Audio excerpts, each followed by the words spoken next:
फाशीची शिक्षा आम्हाला फाशीची शिक्षा झालीच पाहिजे. चंद्रपूर जिल्ह्यातील कोरपणा तालुका येथील इमिनेस इंटरनॅशनल स्कूल या शाळेत शिकणाऱ्या 12 वर्षीय विद्यार्थिनीवर कोरपणा शहर युवक काँग्रेसचे अध्यक्ष तथा शिक्षक अमोल लोढे यांनी माणुसकीला काळिमा फासणारे कृत्य केले.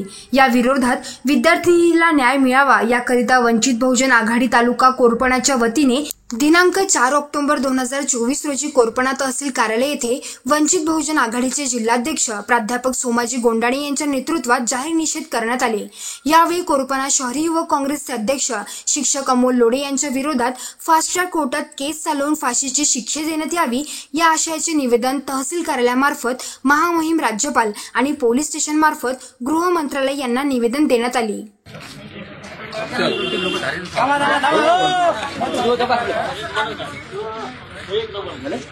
आताच आमचे विजयकुमार मोर्जी यांनी बोललं होतं की बेटी बचाओ बेटी पढाओ.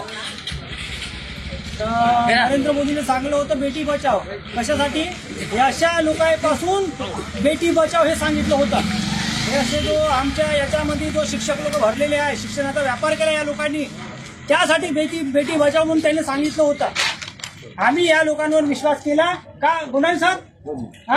तुम्ही पण शिक्षक आहे, तुमच्याही हाताखालच्या भरपूर मुलं शिक्षण घेतात, पण गोंडाणे सरचा रिकॉर्ड आहे का? देशातील मुली महिला सुरक्षित राहाव्या याकरिता नेहमीच वंचित बहुजन आघाडी कार्यरत असून अशा प्रकारची नीच कृत्य करणाऱ्याच्या विरोधात नेहमी पुढे राहत आहे.